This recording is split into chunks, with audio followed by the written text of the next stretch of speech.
Hello friends, राजा yes academy में आपका स्वागत है। आज हम लुसेंट के महासंग्राम प्राचीन भारतीय इतिहास से संबंधित कुछ ऐसे प्रश्न के बारे में बताने जा रहा हूं जो कि सभी प्रतियोगी परीक्षाओं में पूछे जाने वाला महत्वपूर्ण प्रश्न है। अगर आप मेरे चैनल पर नए हैं तो सब्सक्राइब कर लें और बेल आइकन दबा दें ताकि सभी नोटिफिकेशन आपको मिलता रहे। तो चलिए आज लुसेंट का अगला टॉपिक मगध राज्य का उत्कर्ष हम शुरू करते हैं। तो मगध के सबसे प्राचीन वंश के संस्थापक बृहदर्थ था और इसकी राजधानी गिरिब्रज यानी राजगीर थी। जरासंध बृहदर्थ का पुत्र था और हर्यक वंश के संस्थापक बिंबिसार मगध की गद्दी पर 544 ईसा पूर्व यानी कि बौद्ध ग्रंथों के अनुसार में बैठा था। वह बौद्ध धर्म का अनुयायी था। यह प्रथम भारतीय राजा था जिसने प्रशासनिक व्यवस्था पर बल दिया। बिंबिसार ने ब्रह्मदत्त को हराकर अंगराज्य को मगध में मिला लिया। बिंबिसार ने राजगृह का निर्माण कर उसे अपनी राजधानी बनाया। बिंबिसार ने मगध पर करीब 52 वर्षों तक शासन किया। महात्मा बुद्ध की सेवा में बिंबिसार ने राजवैद्य जीवक को भेजा। अवंती के राजा प्रगोत जब पांडु रोग से ग्रसित थे तो उस समय भी बिंबिसार ने जीवक को उनकी सेवा शुश्रूषा के लिए भेजा था। बिंबिसार ने वैवाहिक संबंध स्थापित कर अपने साम्राज्य का विस्तार किया और इसने कौशल नरेश प्रसेनजित की बहन महाकौशला से वैशाली के चेटक की पुत्री चेलना से तथा मध्य देश आधुनिक के पंजाब में है की राजकुमारी क्षेमा से शादी की। बिंबिसार की हत्या उसके पुत्र अजातशत्रु ने कर दी और वह 493 ईस्वी में ईसा पूर्व में मगध की गद्दी पर बैठा। अजातशत्रु का उपनाम कुणिक था। वह प्रारंभ में जैन धर्म का अनुयायी था। अजातशत्रु ने 32 वर्षों तक मगध पर शासन किया। अजातशत्रु के सुयोग्य मंत्री का नाम वर्षकार यानी वरस्कार था और इसी की सहायता से अजातशत्रु ने वैशाली पर विजय प्राप्त की।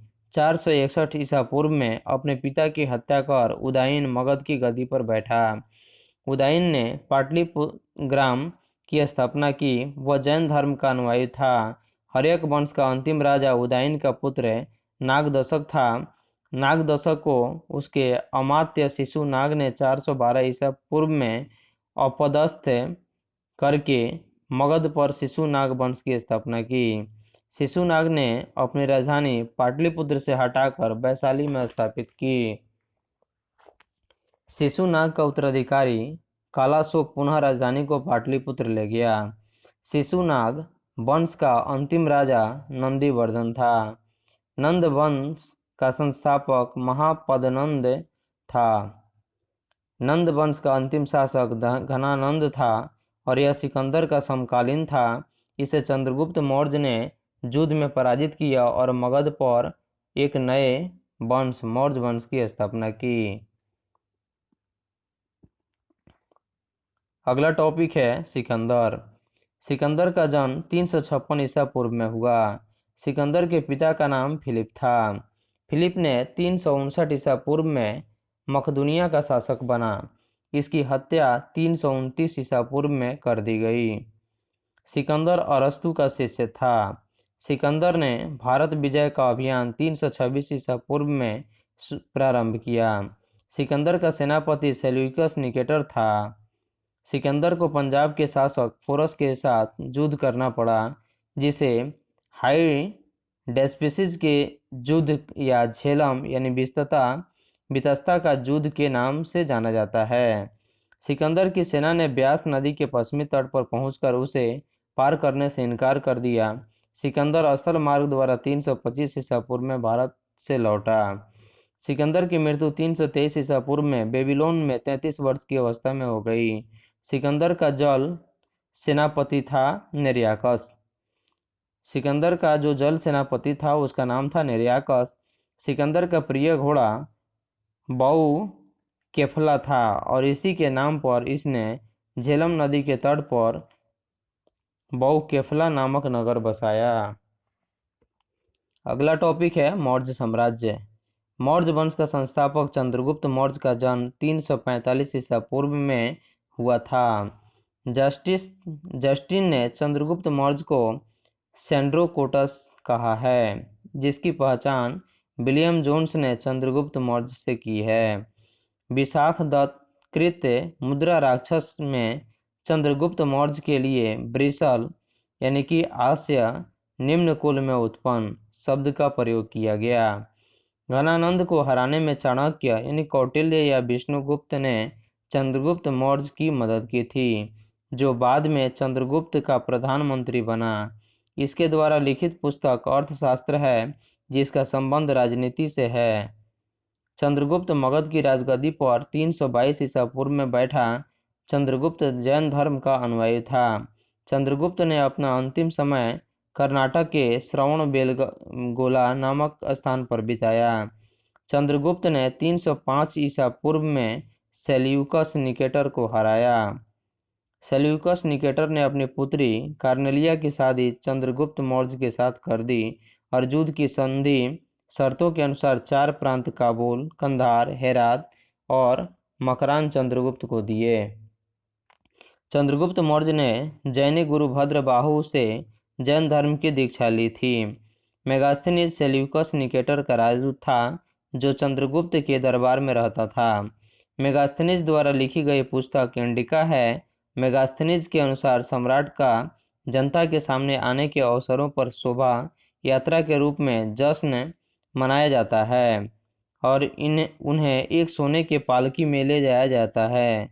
उनके अंगरक्षक सोने और चांदी से अलंकृत हाथियों पर सवार रहते हैं और कुछ अंगरक्षक पेड़ों को लेकर चलते हैं। इन पेड़ों पर प्रशिक्षित तोतों का झुंड रहता है, जो सम्राट के सिर के चारों तरफ चक्कर लगाता रहता है। राजा सामान्यतः हथियारबंद महिलाओं से घिरे होते हैं और उनके खाना खाने के पहले खास नौकर उस खाने को चखते हैं। वे लगातार 2 रात एक ही कमरे में नहीं सोते थे।